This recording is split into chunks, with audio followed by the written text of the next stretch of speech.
شہر کوفہ میں مرقد جناب میثم تمار۔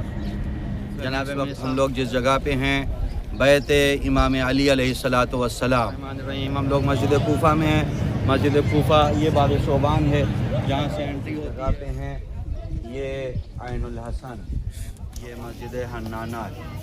مسجد حنانہ، اعوذ باللہ من الشیطان الرجیم، بسم اللہ الرحمن الرحیم، الحمدللہ رب العالمین وصلی اللہ علی محمد وآلہ الطیبین الطاہرین، اما بعد۔ ہم لوگ شہر کوفہ میں ہیں۔ شہر کوفہ میں مرقد جناب میثم تمار۔ جناب میثم امام علی کے خاص اصحاب میں صاحب اسرار، بہت سے رازوں کو مولا علی نے جناب میثم کے حوالے کیا تھا۔ ایسے تو بہت سے اصحاب ہوئے ہیں امام علی کے، لیکن جناب میثم کی شخصیت ہی ہے کہ جن کا تذکرہ تقریباً ہر جگہ ہمارے یہاں محفلوں میں بھی ہوتا ہے۔ محفلوں میں اشعار کہنے والا کوئی بھی شاعر شاید ایسا ہو کہ جس نے جناب میثم کے لیے کوئی شعر نہ کہا ہو۔ جناب میثم ان کو مشہور تو یہ تھا کہ بنی اسد سے تھے، لیکن حقیقت میں یہ بنی اسد سے نہیں تھے۔ بنی اسد میں صرف یہ غلام تھے، یہ عجم کے تھے، اور بعض جگہ پہ ہے کہ ایرانی تھے۔ نام ان کا تھا سالم۔ جب امام علی سے ملاقات ہوئی، مولا نے پوچھا کیا نام ہے؟ انہوں نے کہا سالم نام ہے۔ کہا لیکن تمہاری ماں تو تمہیں میثم کہتی تھی۔ میثم ہمارے یہاں ہوتا ہے، اصل میں میثم ہے۔ تمہاری ماں تمہیں میثم کہتی تھی۔ تو کہا ہاں مولا، آپ کو کیسے خبر؟ کہا جب تم جانتے ہو کہ ہم تمہارے مولا ہیں تو ہمیں سب خبر ہے۔ آج سے تمہارا نام میثم ہی ہے، سالم کسی کو نہیں بتانا۔ اور پھر اس دن کے بعد سے سالم نام ختم ہو گیا پوری طریقے سے، اور آج تک ہم لوگ میثم یا میثم کے نام سے ہی جانتے ہیں۔ مولا علی نے بہت سے علوم ان کے حوالے بھی کیے تھے، اور یہ بھی جیسے رشید حجری کے لیے کل بیان کیا تھا، یہ بھی آگے کے علوم اور بعد میں ہونے والی داستانوں کو جانتے تھے، جیسا داستان جناب حبیب میں عرض کیا ہے کل۔ جناب میثم نے کتابیں بھی کئی لکھی ہیں، اور ان کتابوں کے موضوعات آپ دیکھیے۔ امام علی کی فضیلت باقی لوگوں کے اوپر، ایک موضوع امام علی کی فضیلت باقی خلفاء کے اوپر، دوسرا موضوع تبرہ اور تولیٰ کیا ہے، یعنی پوری طریقے سے لگ رہا ہے کہ انڈین اور پاکستانی رنگ میں رنگے ہوئے، اور اسی لیے ہمارے یہاں جناب میثم کا تذکرہ زیادہ ہوتا ہے۔ تیسرا موضوع حدیث غدیر، حدیث غدیر کے تواتر اور کن کن سند سے یہ آئی ہے۔ ایسے ہی موضوعات پہ جناب میثم نے کام کیا۔ جناب میثم اعتراض بھی کرتے تھے اگر کچھ غلط کام ہوتا تھا۔ وہ خرمہ فروشی کرتے تھے، اسی لیے آپ دیکھیں گے کہ یہاں پہ خرمے کے درخت بھی لگائے گئے ہیں، اور جو ان کی زری ہے وہ زری بھی خرمے کے درخت کی ہی ڈیزائن ہے۔ اس میں ان کی پتیاں ہیں، جو اندر جائیں گے زری دیکھیں گے تو اس میں بھی وہی ڈیزائن ہے۔ خرمہ فروشی کرتے تھے کہاں پہ؟ ابھی ہم لوگ چلیں گے۔ آج تک جتنی مرتبہ آئے ہیں کلیئر میرے لیے نہیں تھا کہ یہ کیا ہے، اور وہاں پہ کوئی نشانی بھی نہیں تھی، اس لیے کسی قافلے میں آج تک بیان نہیں کیا۔